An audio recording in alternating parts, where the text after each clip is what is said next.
చెప్పన్నారా ఈ విషయంలో ఓకే కాలువని మొన్న ఆపుకున్నా మీకు తెలుసు కదా నేను ఆపిన ఒకటిరా కాలువది వాస్తవానికి ఇప్పుడు ఎలక్షన్ల కోసం ఓట్ల కోసం మిషన్ తెచ్చి ఏదో గెలకాలని చూసారు కాలువ ప్లాన్ ఏంటంటే కొండపోచమ్మ నుంచి ఆల్రెడీ రాయలపురం చెరువుల పడి ఛాయసేరు నుంచి నిజాంపేట నందిగాం చెరువుల పడి మనకు లింక్ అయింది మరోసారి కొండపోచమ్మ సాగర్ మనకు కాబట్టి అది అయిపోయింది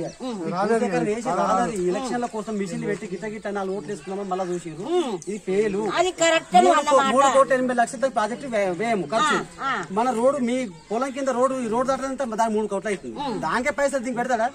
కాదు ఎలక్షన్ల కోసం మిషన్ తెచ్చి నేను ఆపించిన లేదు కదా నేను ఆలిన ఆ రోజు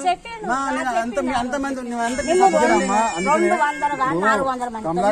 కమలాకర్ మాట్లాడుతున్నారు శ్రీనివాస్ రెడ్డి గెలిపిస్తే మీ సమస్య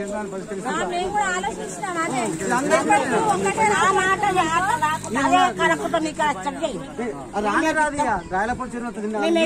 పక్షాన ఉన్న ఒకటి సరే ఎన్ని చెప్తున్నారు న్యూస్ లలో అసలు మన జనానికి ఇక మీ అందనంటురని చైనా వాడు 8 డ్యాములు ఓపెన్ చేస్తున్నాడు ఆ 8 డ్యాములు ఉప్తే మనదే పోతుందట మొత్తం అసలు ఈ న్యూస్ టిబెట్ వీళ్ళ మీద చైనా వాళ్ళకు సంబంధం లేదా పాకిస్తాన్ కు సింధు నది సంబంధాలు ఉంటాయి బ్రహ్మపుత్ర బంగ్లాదేశ్ సంబంధం ఉంటుంది పెద్ద భూమి పిట్ట భూమి